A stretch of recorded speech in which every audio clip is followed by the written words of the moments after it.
well. Yay! We're so happy to have you. Well, listen up. I know some of you guys are sitting there in those gorgeous booths. You can just close those drapes and go to sleep for an hour. We're tired. How many of you heard me this morning at 8:30? God bless you. You got up and you heard me. And I tried to wake you up. Did I wake you up? Yes. Okay, are you still up? Yes. All right. Doug, I want to thank Doug so much. From the day I started the Pact for a Change, which has helped so many members of Congress and the Senate, he has just worked tirelessly. And now we're up to about 250,000 people on our email list. So if you're not signed up, Doug, where can they do that? www.pactforachange.com. We also have sign-ups over there. www.pactforachange.com. Or sign up on the .org or .com. .com. Or sign up. Yeah. Now, the reason it's important is if you sign up for this, then you hear from me every couple of weeks, kind of with the inside information of what's going on. You know, because a lot of these stories you don't hear. But I like to share them. Why is this buzzing? I know. Hey, buzz this. Wait a minute. Oh, okay. Yay! High tech. I'm so high tech. Yes. I don't know where to start except to say, without every one of you in this room, I never would have gotten to the House, some of you, or to the Senate. And you know it's true. And you know when we ran for the Senate, we didn't have a chance. And then the second time they said we were a fluke, and we didn't have a chance. And the third time they said we were a double fluke, and we didn't have a chance. What they don't understand is the connection I have to you and the people of our state. A connection that is so strong, that is so clear, and it's very pure.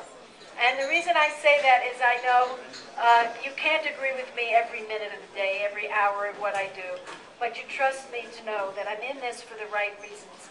You know that the reason I'm in it is for the reason you're in it, is because we have an obligation to this generation and future generations. We have an obligation to this planet.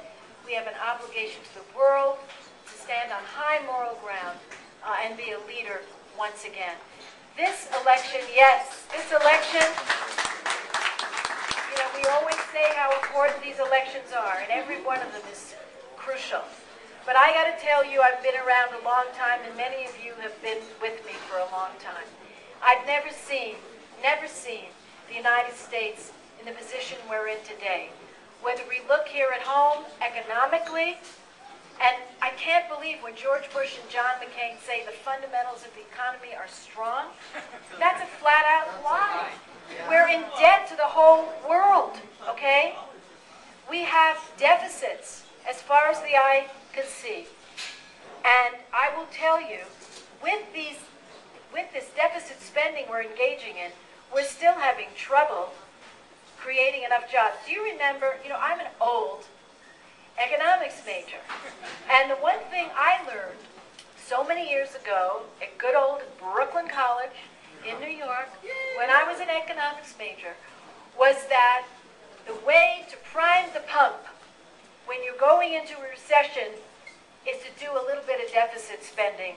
So you put people to work building bridges and highways, all the things. Now, what's happening is we're in this huge deficit situation. We don't have anything left in our pocket if things get worse, if we can't wrap our arms around this housing crisis and inflation and the rest. So we're in a precarious situation. And the Democratic Party is the party of fiscal responsibility. We want pay-as-you-go budgeting. And the Republicans want to borrow as you go. It's been a switch. They want to borrow and spend. And we're saying we need to give middle-class tax cuts, but we're going to pay for it by stopping this war in Iraq and bringing these troops home with honor and justice and dignity and take care of them for jobs if they need our help. So Doug said I shouldn't make a speech. Exactly what I said. Well, Doug said, don't talk a long time, it's just a party, so I won't. But I do want to say that Deborah Bowen, our Secretary of State, has just arrived. Deborah, thank you for stopping these machines. Thank you for taking the lead. you know, had you not won that race, and I remember campaigning with you, and we did it. And yeah, it means a lot because Deborah is not only taking care of us, but because of her association with other secretaries of state, she's teaching them the truth of what has to be done. So here's the deal. I'm not going to speak much longer. I did this for you because I'm always asking you for things. I'm always asking you to buy boxer shorts. So buy the boxer shorts. I'm always asking you to wear my pins and call your friends, and I panic you every time we run, you know. One of my supporters once said, you give me a heart attack every time because a few days before it's always tied. And you're the ones that turn these elections around. So I wanted to do this because, as Doug says, you're always there for us. I don't know what's wrong with the press, but the press has written a story, and they've decided what the story is, what the narrative is. And the story is that we're not united. The story is that we are bitter against one another. The story is that Hillary Clinton didn't do enough to explain to the people why they should vote for Barack Obama. And I want to say to the press, they're not here, but if they were, I would. Cut it out and get real and write the story of what's happening in this convention where we are together, Hillary people, Barack people, Dennis Kucinich people, Richardson people, Joe Biden people. They wrote a story. And they don't think, you know, they can't say anything positive. God forbid. And I have to tell you, it is up to us. I've seen some of you do some interviews. I love it. And you're out there and you're strong. So here's the deal. We have a lot to overcome. We have to overcome cynicism. That's the first thing. Because they're going to take that word hope and they're going to destroy it letter by letter by letter until the young people say, oh, I guess it doesn't matter if I vote. Why did I really believe in Barack Obama? Why? What? I'm just going back and watching MTV or something. You know what I'm saying? That's what it's about. Don't let them do that. And if anyone says to you at a dinner party or on the supermarket line as you're wearing your Barack Obama button, really, right there, oh, well, this, that, or the other. You look them in the eye and say, hey, you know what? If you think the country's going well now, vote for John McCain, because his real name is John McSame. And that is the truth. And if you like what we've got now, this kind of terrible economy and everything else, then go right ahead. I'm in competition with Matt Damon. That is not fair. And Polly, cut it out. Where are you? Just saw you looking at him over there. Okay. Laura Richardson, member of Congress, has joined us. Thank you, Laura. What is this? Jack O'Connell is here. Yay! Our great education secretary. And who else is here? Who? John Chung, we announced. He already got his. He's my man, John.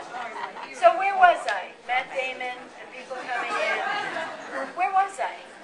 I was mad at the press. Oh, I was mad at the press. You're in the supermarket. The supermarket line. So when you're in the supermarket, or wherever you are, don't take guff from anybody. Don't take guff from anybody. And if anybody says, what's the difference? You start saying what the difference is. Do you want a war in Iraq forever? No. Do you want a terrible economy? No. You want to keep giving tax cuts to people who don't need it while people who need it don't get any? No. $4 gas. And you could go on. Not to mention $4 gas. You want to ruin the coastline? No. Where is Rachel Bina when I need her? The fact is, we need an energy policy, not an Exxon policy. And you got to stand up tall for our party. Okay, so I'm finished. We are the party of hope, opportunity, and fairness. And who's going to win in November? Barack Obama. And who's going to be vice president? Joe Biden. And how many seats are we going to get in the Senate? 60. 100? Let's go to the head of the class. You gave the right answer. Act for Change is so happy to have you as supporters. Because of you, we can help numerous colleagues in the House and Senate, and we're just thrilled to have you all here. And I just don't want to stop talking because I love you so much, but I am. And I'll see you. I'm going to announce the count from the California delegation. So get over there early. I have to leave early because I'm going to say the great state of California. So